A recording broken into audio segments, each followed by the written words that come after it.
Baiklah, video kali ini saya ingin ceritakan kisah seram di bulan Ramadan. Tunggu selepas ini. Assalamualaikum warahmatullahi wabarakatuh dan salam sejahtera. Selamat datang ke channel Ali Bosku. Baiklah, channel ini banyak menyediakan video-video yang menarik, jadi jangan lupa untuk subscribe dan tekan butang loceng untuk update video-video yang terbaru.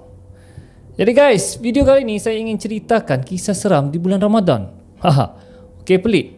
Ya, sedangkan banyak yang cerita, ada hadis juga mengatakan syaitan dan jin ni diikat di bulan Ramadan.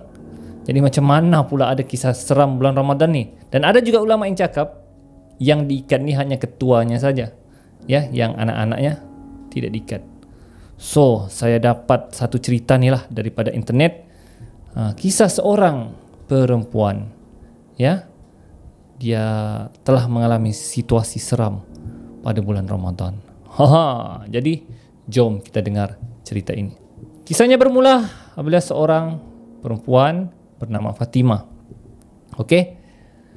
Pada hari tersebut di bulan Ramadan, dia tidak dapat ikut solat tarawih bersama mak, ayah dan adik-beradik dia kerana dia datang bulan. So, dia hanya tinggal seorang diri di rumah sahaja.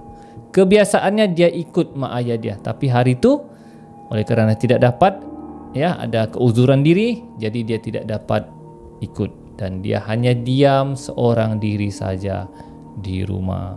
Jadi dia hanya menanti mak ayahnya pulang daripada solat tarawih. Jadi tidak ada aktiviti apa-apa, hanya makan dan melihat televisyen, ya, melihat televisyen. Jadi ketika dia asyik-asyik dia menonton, dia lihat jam sudah lewat sekitar 10 lebih malam. Mak ayah dan adik-beradik dia belum pulang daripada solat tarawih. Jadi dia rasa macam pelik, kenapa mereka belum pulang. Tapi mungkin dia berfikiran positif, kemungkinan dia cakap mungkin ada aktiviti lagi lah di masjid tersebut. Tidak lama kemudian, mak dia WhatsApp. Dia cakap, Fatimah, mak, ayah dan adik-beradik lambat pulang sedikit sebab ada jamuan sedikit di masjid ni. Ya, nanti ada makanan lebih, nanti mak pulang. Rumah kau kunci lah, dia cakap. Ya, kau kunci saja sebab kunci pendua ada sama dengan ayah kau. Jadi kau tak perlu risaulah, nanti mak buka aja. Jadi itulah pesanan mak dia di WhatsApp. So, dia pun legalah dan tahu bahawa mak dia pulang lewat sedikit. So dia pun ikut cakap mak ayah dia, pergi kunci pintu. So dia pun pergi ke pintu dan dia kunci. Selepas saja dia kunci pintu rumahnya, tiba-tiba ada orang ketuk. Fatimah, buka Fatimah. Dan suara tu sebiji dengan suara mak dia.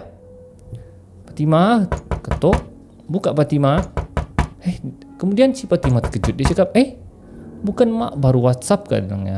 Dia cakap lewat sikit pulang. Kenapa tiba-tiba pulang pula? Ya. Dan mak cakap tadi juga mereka ada kunci pendua. Jadi kenapa perlu minta buka pula? So di situ dia sudah confused. Dia rasa macam, betulkah ini mak aku? Ya, tapi suara yang dia dengar tu memang betul-betul itu suara mak dia. Dan pintu masih diketuk lagi. Fatimah, buka Fatimah, ini mak ni ketuk. Jadi dia macam rasa serba salah, mau buka atau tidak. Tapi ketukan tu semakin lama semakin mengganas, macam nak pecah pintu olehnya. Ya, jadi Fatimah heran. Dia cakap, ini betul ke mak aku ni? Ya, dia cakap. Jadi dia ambil telefon dia cuba call mak dia. Tapi bila dia cuba call mak dia, tidak disambut dan tidak ada bunyi telefon pun di luar rumah atau bunyi vibrate ke, tidak ada. Ya, bila telefon tidak sambut, alamak, dia cakap, mak pula tak sambut dan pintu masih diketuk. Fatimah, buka Fatimah. Wah, si Fatimah ni sudah rasa risau. Jantung dia sudah mulai berdebar. Jadi dia ambil inisiatif untuk melihat siapa yang mengetuk pintu tersebut. So dia ambil keputusan untuk mengintai daripada tingkap berdekatan dengan pintu mereka. Ya, pintu masih diketuk. Dia takut juga, mungkin penjahat, pencuri kah kan, perompak kah. So bila dia perhati betul-betul dari tepi tingkap, guys, tidak ada orang kelihatan di depan pintu rumah dia. Tapi ketukan pintu ada. Tapi bila dia lihat dari tingkap, tidak ada. Dan suara mak dia tu masih lagi, Fatimah, buka Fatimah. Oh guys, jadi si Fatimah pun terkejut. Astaghfirullahaladzim. Dia cuba call mak dia lagi, tapi tak disambut juga. Dia sudah mulai menangis. Tiba-tiba ketukan tu berhenti. Dan tidak lama kemudian dia terdengar suara mak dia di dapur. Fatimah, mak di dapur ni. Oi guys, tiba-tiba pula benda tu ada di dapur guys. Kemudian dia cuba lihat, siapakah yang berada di dapur? Mak ke tu? Fatimah, saya hanya tumpang rumah ni Fatimah. Wow, si Fatimah apa lagi, lari terus berkunci dalam bilik dalam keadaan ketakutan. Dan dia masih dengar lagi suara yang menyerupai suara mak dia. Fatimah, jangan takut Fatimah, saya hanya tumpang rumah ni Fatimah. Dan suara tu betul-betul di luar biliknya lagi. Fatimah hanya tutup bantal ya telinga dan menangis teresak-esak ketakutan ya.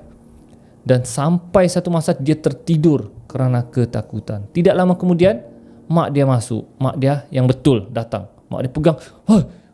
Fatimah terkejut. Dia cakap, mak. Terus dia peluk mak dia. Mak dia cakap, kenapa ni? Mak dia cakap, apa hal ni Fatimah? Apa hal ni? So si Fatimah pun ceritakan apa sebenarnya yang berlaku. Dan benda tu menjadi misteri kepada si Fatimah.